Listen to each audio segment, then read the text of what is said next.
Hello students, a very good morning. I am your teacher from Sanskriti Gurukulam School. How are you students? I hope you all are fine. Today I am going to take up subject Hindi. Hindi व्याकरण में आज हमारा topic है विशेषण. विशेषण को हम English में बोलते हैं एडजेक्टिव.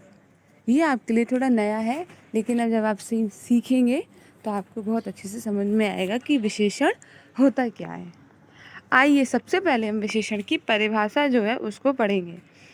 ये लिखा है परिभाषा. संज्ञा और सर्वनाम की विशेषता बताने वाले शब्द विशेषण कहलाते हैं.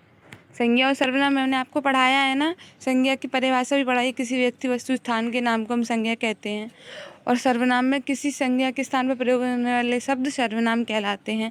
वैसे ही विशेषण की भी एक परिभाषा है जिसको हम रीड कर रहे हैं. संज्ञा और सर्वनाम की विशेषता बताने वाले शब्द विशेषण कहलाते हैं. संज्ञा और सर्वनाम की विशेषता बताने वाले शब्द क्या कहलाते हैं? विशेषण कहलाते हैं. Very good. ओके, तो आपको पता चल गया संज्ञा सर्वनाम की विशेषता बताने वाले शब्द विशेषण कहलाते हैं. अब विशेषण के कितने प्रकार होते हैं? विशेषण के 4 प्रकार होते हैं. विशेषण के कितने प्रकार होते हैं बेटा? विशेषण के 4 प्रकार होते हैं. मैं आपको बताऊं, विशेषण के जो 4 प्रकार हैं वो आपको नेक्स्ट क्लास में सिखाए जाएंगे, क्योंकि अभी आपको इतना समझ में नहीं आएगा कि विशेषण के कौन कौन से प्रकार हैं. वैसे मैं एक बार बता देती हूँ आपको कि विशेषण के कौन कौन से वो हैं. सबसे पहले है परिमाणवाचक विशेषक, संख्यावाचक विशेषक, सांकेतिक या फिर सार्वनामिक विशेषण, और एक है हमारा गुणवाचक विशेषण. फिर से बोलेंगे, गुणवाचक विशेषण, संख्यावाचक विशेषण, परिमाणवाचक विशेषण, और चौथा है हमारा सांकेतिक या फिर सार्वनामिक विशेषण. इसलिए आपको अभी इतना नहीं समझ में आएगा. अभी हम सिर्फ इतना जानेंगे, संज्ञा सर्वनाम की विशेषता बताने वाले शब्द विशेषण कहलाते हैं, और संज्ञा के 4 भेद होते हैं, यानी 4 प्रकार होते हैं. ठीक है. अब हम आइए, इसके थोड़े से उदाहरण हैं जिनको हम करेंगे. मैं आपको एक उदाहरण समझाती हूँ. नीचे लिखे वाक्यों में इसके, जैसे कि पहली बात तो इसके उदाहरण में भी दिए हुए हैं, जैसे काला, गोरा, मोटा, पतला. जैसे मैंने बोला राहुल बहुत काला है, तो उसकी क्या विशेषता है राहुल की? कि वो काला बहुत है. मयंक बहुत गोरा है, उसमें उसकी क्या विशेषता है? कि वह गोरा बहुत है.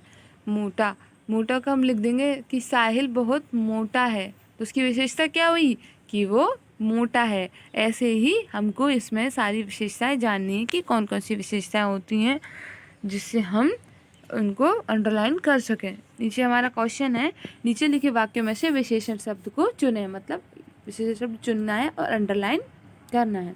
जैसे आकाश में काले बादल छाए हुए हैं, तो काले क्या हो जाएगा बेटा हमारा? विशेषण. Very good. हम काले पर टिक करेंगे. मोटा लड़का भाग रहा है, तो मोटा पे हम क्या करेंगे बेटा?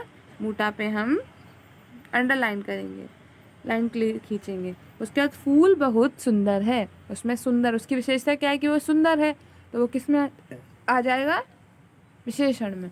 मीठा आम ले आओ, तो मीठा क्या है?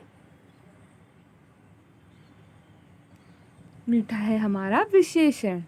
आइए अब हम नेक्स्ट पेज पे आते हैं. काले बादल छा गए. ये देखो, काले बादल छा गए. हिमालय पर्वत ऊंचा है, तो उसकी विशेषता क्या है? कि वो बहुत ऊंचा है. वह बच्चा पतला है, तो इसमें विशेषता क्या है? पतला. आया समझ में बेटा? अब इसके थोड़े से उचित विशेषण शब्दों को मिलाएं. सुंदर फूल, ऊंची मीनार, 4 सेब, लाल साड़ी, और गरम कॉफ़ी. आया समझ में? Very good. अब आपको कोई प्रॉब्लम तो नहीं आई? विशेषण होते क्या है? संज्ञा और सर्वनाम की विशेषता बताने वाले शब्द विशेषण कहलाते हैं, और जिनकी हम विशेषता बता रहे हैं, जो विशेषण है वो हमारा, उसे हमें ढूंढ कर बताना है. ओके स्टूडेंट्स, आई होप आपको समझ में आया होगा. अब आपको हिंदी की नोटबुक में कक्षाकार, दिनांक, विशेषण, परिभाषा लिखनी है. विशेषण के वाक्यों को चुन के लिखना है. Okay students. और क्वेश्चन नंबर खा भी कंप्लीट आपको बुक में करना है, कॉपी में करना है. Okay, thank you so much. Stay home, stay safe. घर पर रहें, सुरक्षित रहें।